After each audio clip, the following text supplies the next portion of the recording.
Hello दोस्तों, स्वागत है एक बार फिर से सीटेट के क्लास में। कल हम लोग यहाँ तक देख चुके थे, आज हम लोग इससे आगे तक देखेंगे। यानी कि फूल के बारे में हम लोग को आज से पढ़ना था, फूल के बारे में। तो इसके बारे में आइए जानते हैं।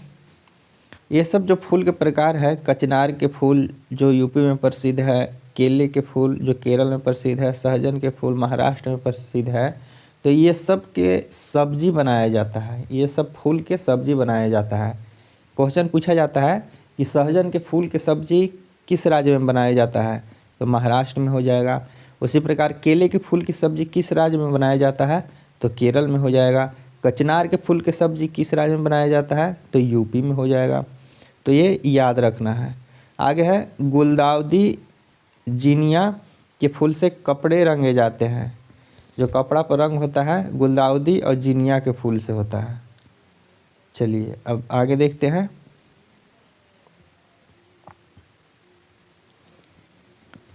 आगे है मधुबनी।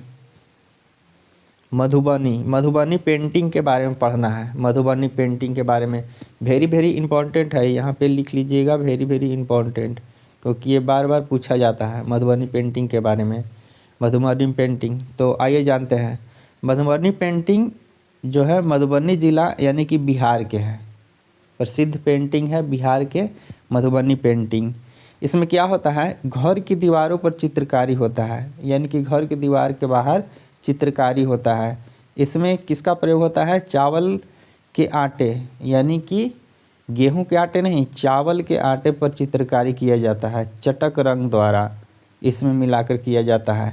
और रंग भी क्या चीज़ से मिलाना है, यहाँ पे रंग क्या चीज़ से मिलाना है, यहाँ पे देखिए, फूल और पत्तियों का रंग प्राप्त करके या हल्दी, यानी कि प्राकृतिक रूप से जो प्राप्त है उसी से बनाया जाता है। कृत्रिम रंग इसमें नहीं मिलाया जाता है, यानी कि फूल और पत्तियों से मिलाया जाता है। एक और इसमें महत्वपूर्ण बात है, पेंटिंग में क्या बनाया जाता है, मानव, जानवर, पेड़, पक्षी, मछली, फूल इत्यादि सब इस पेंटिंग में बनाए जाते हैं। तो इतना याद रखना है मधुबनी पेंटिंग के बारे में। आगे देखते हैं 17। जो यूपी का कन्नौज है, यूपी का कन्नौज किसके लिए प्रसिद्ध है, इत्र के लिए प्रसिद्ध है। इत्र किसके लिए, इत्र मतलब समझते हैं सब लोग, जो सुगंध देता है, परफ्यूम। तो किसके लिए प्रसिद्ध है, तो इत्र के लिए। कौन सा प्रसिद्ध है राज्य, यूपी। कहाँ पे, कन्नौज। कन्नौज शहर किसके लिए प्रसिद्ध है, इत्र के लिए, याद रखना है। मिट्टी में गोबर मिलाकर ज़मीन में लिपने से कीड़ा नहीं लगते, ये सभी लोग जानते हैं। ये हिंदू त्योहारों में जब भी आता है तो उस समय में मिट्टी में गोबर मिलाकर लिपा जाता है ताकि शुद्ध रहे। तो इसका वैज्ञानिक कारण क्या है, इसका वैज्ञानिक कारण यह है कि जब कीड़ा नहीं लगते, अगर गोबर मिलाया जाता है तो उसमें कीड़ा नहीं लगते मिट्टी में। आगे है 19 नंबर, नीम और कीकर के लकड़ी में दीमक नहीं लगते, क्योंकि ये तीखा होता है। तो इसमें नीम में या कीकर के लकड़ी में दियाँ नहीं लगते। आगे देखते हैं हम लोग।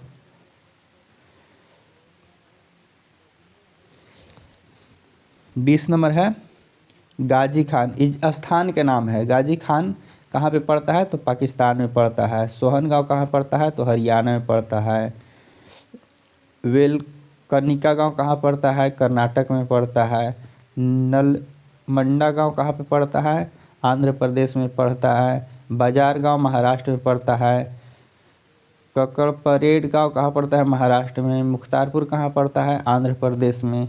पोचमपल्ली कहाँ पड़ता है, तो आंध्र प्रदेश में पोचमपल्ली। और याद रखिएगा, यहाँ पे कपड़ा बुनाई का कार्य किया जाता है। कहाँ पे है, तो आंध्र प्रदेश में है।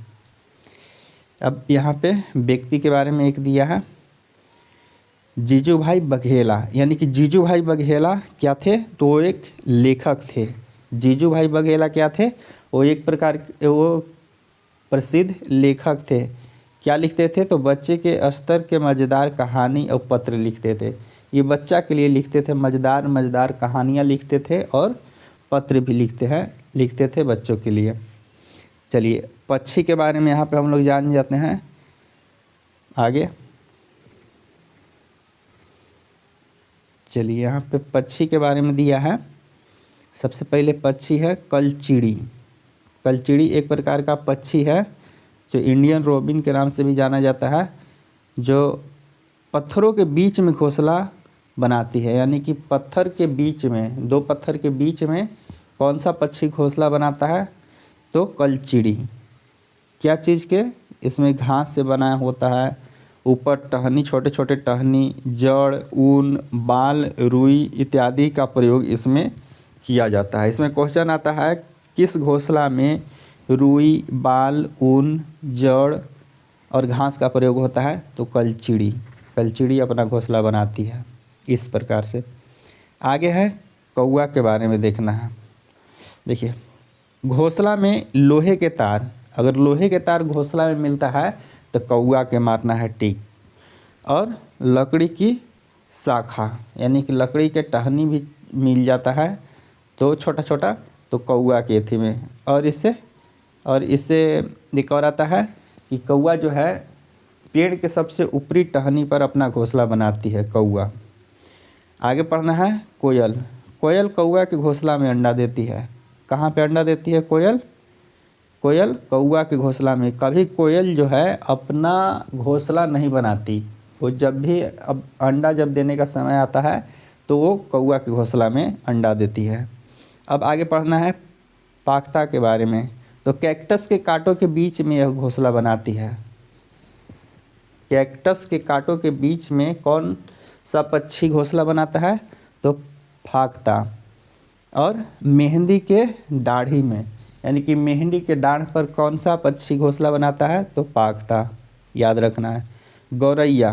गौरैया पहले देखने को हर एक घर में मिलता था, लेकिन अब ऐसा समय आ गया कि गौरैया खोजने पर भी नहीं मिल रहा है, जो बिहार के पक्षी है, बिहार के राष्ट्रीय पक्षी है, राजकीय पक्षी है गौरैया।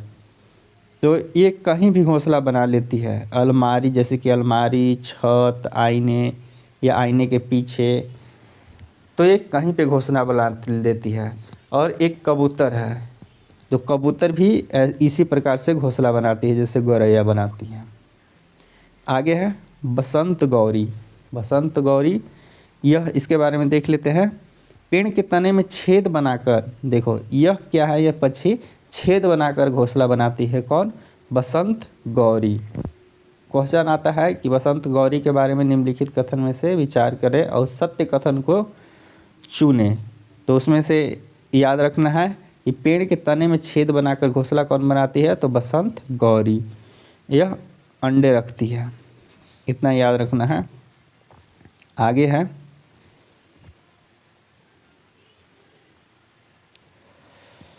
आगे है दर्जिन चिड़िया।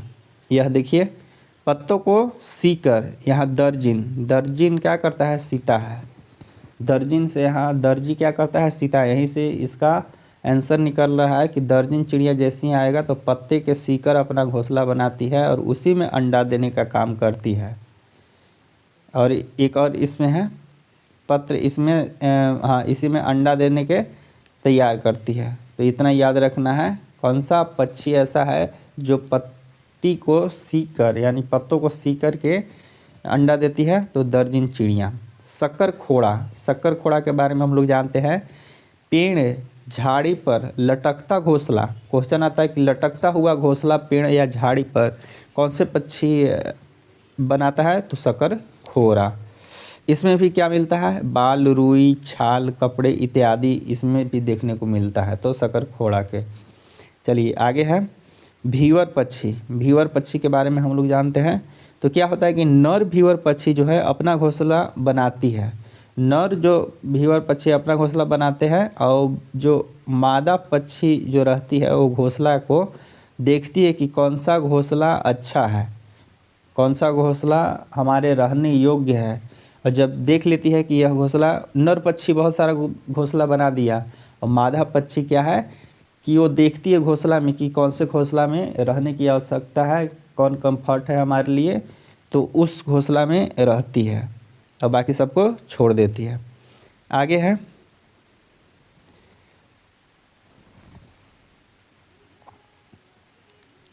है यहाँ पे जानवर के बारे में कुछ पढ़ना है। तो देखिए, गाय के बारे में पढ़ना है सबसे पहले। तो गाय के दांत छोटे नुकीले होते हैं काटने के लिए, यानी कि गाय के दांत क्या होते हैं, छोटे और नुकीले। किसके लिए होते हैं, तो काटने के लिए होते हैं। पीछे के दांत किसके लिए होते हैं, तो चबाने के लिए होते हैं। इतना याद रखना है। गाय के बारे में कथन दे देगा कि आगे के दांत क्या होते हैं, चबाने के लिए कि काटने के लिए, तो काटने के लिए नुकीले होते हैं और पीछे चबाने के लिए, तो याद रखना है। अब बिल्ली या कुत्ता एक ही प्रकार का पाया जाता है, तो नुकीले दांत दोनों को होता है, मांस फाड़ने के काम करता है। ठीक है। अब सांप के बारे में देख लेते हैं। यहाँ पे सांप के बारे में, जो सांप के दांत होता है नुकीले होता है, परंतु वह भोजन जो है अपना निगल जाता है, चबाता नहीं है। देखिए यहाँ पे जो सांप के बारे में जो होता है, जो हमारे देश में, जो भारत देश में सांप 4 प्रकार के हैं, यानी कि जहरीला सांप कितने प्रकार के भारत देश में पाया जाता है, तो 4 ही प्रकार के भारत में जहरीला पाया जाता है। जैसे कि पहला हो गया नाग, दूसरा हो गया करैत, तीसरा कौन सा हो गया, दुबोई, चौथा हो गया अफाई। तो यही 4 प्रकार के जो सांप है जो जहरीले होते हैं, बाकी सब ऐसे ही होते हैं। यानी कि 4 प्रकार के सांप हमारे देश में जहरीले पाए जाते हैं। तो इतना याद रखना है सांप के बारे में। ये अपना भोजन खाती नहीं है, क्या करती है, सांप चबा जाते हैं भोजन। गिलहरी, अब गिलहरी के बारे में पढ़ना है। गिलहरी के दांत हमेशा बढ़ते रहते हैं। गिलहरी के दांत हमेशा देखते हो कि बढ़ते रहता है, अगर नहीं वो बढ़ेगा तो दांत निकल जाएगा, फेंक देगा। वो क्या होता है, कुछ ना कुछ देखते हो कि गिलहरी या जो चूहा होता है वो कुछ ना कुछ कुतरते रहता है। अगर वो अपना नहीं कुतरेगा तो उसका दांत बहुत ज़्यादा बढ़ता रहता है, वो बहुत बड़ा हो जाएगा, इसलिए उस दांत हमेशा कुतरते रहता है, कुछ ना कुछ खाते रहता है। तो गिलहरी के दांत हमेशा बढ़ते रहता है। चलिए आगे देख लेते हैं।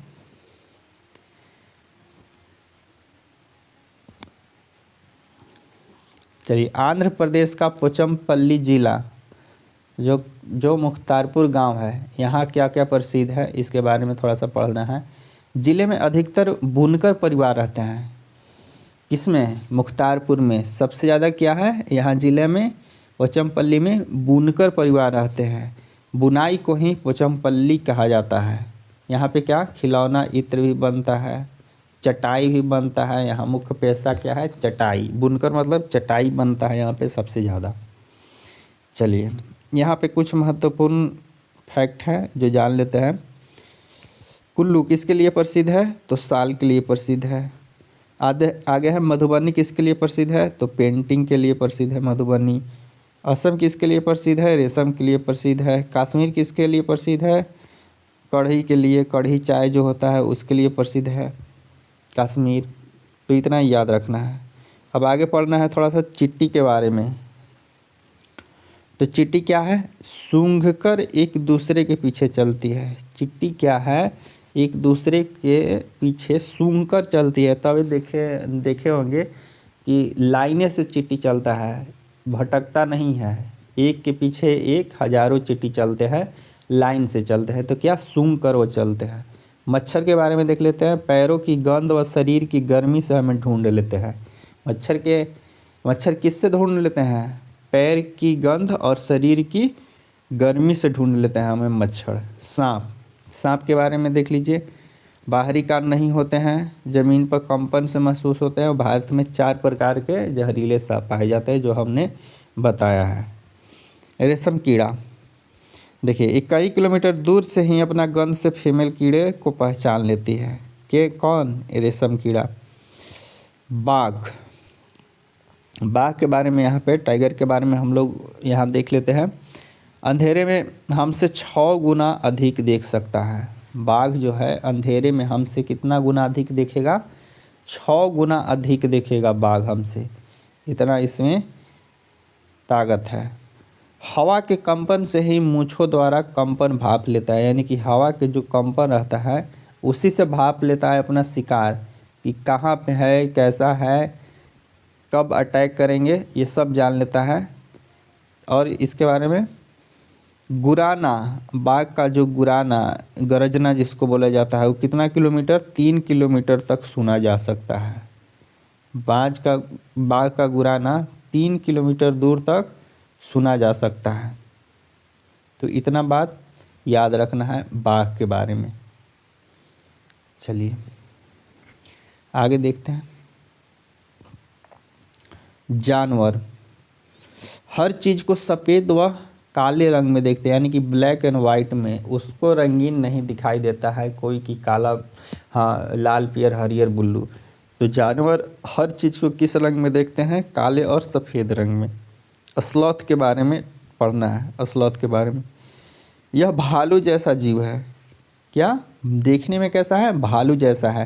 पेड़ पर उल्टा लटका होता है, यानी कि इसका सोने का कार्य कैसा है? उल्टा लटक कर सोता है, पेड़ पर उल्टा लटके हुए रहता है। अब अजीब लगेगा देखने में, हाँ तो ये है भालू जैसा है। और सोता है कैसे? पेड़ पर उल्टा लटक कर। कितना घंटा तक सोता है? 17 घंटा तक ही सोता है। उसी जो है पेड़ के पत्ते पर खा लेता है पूरा, एकदम जब तक नहीं खा लेगा उस पेड़ के पौधे के पत्ते, तब तक वो पेड़ छोड़कर नहीं जाएगा। जब तक वो पेड़ पर पत्ता है तो किसी और पेड़ पर नहीं जाएगा। जब उस पेड़ पर समाप्त हो जाएगा पत्ता, तब दूसरे पेड़ पर वो जाएगा। पत्ती खत्म हो जाने पर दूसरे पेड़ पर जाते हैं। इसका देखिए जीवन काल 40 वर्ष का जीवन काल है। ये अपने 40 वर्ष में जो है ठीक से वो 8 पेड़ पर ही घूम सकता है। ज़्यादा से ज़्यादा कितना? 40 साल में ज़्यादा से ज़्यादा वो 8 पेड़ पर ही अपना जीवन पूरा यापन कर लेता है। यानी कि पेड़ पर रहना, खाना पीना सब पेड़ पर है इसका। 5 साल में लगभग 1 पेड़ पर। चलिए, हफ्ता में 1 बार ज़मीन पर जिसे कि आता है, हफ्ता में 1 बार ज़मीन पर आता है, बाकी समय पेड़ पर ही रहता है, क्योंकि ये बहुत ही आलसी है। आलसी होने के कारण ये अत्यधिक समय मात्रा जो पेड़ पर ही बिताता है। चलिए आगे देखते हैं हम लोग।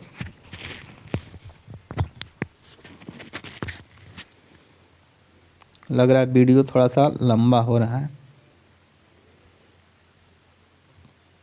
चलिए तो छोड़ देते हैं। इसके बाद कल इसके बाद हम पढ़ाएंगे। बाकी के लिए थैंक यू, धन्यवाद।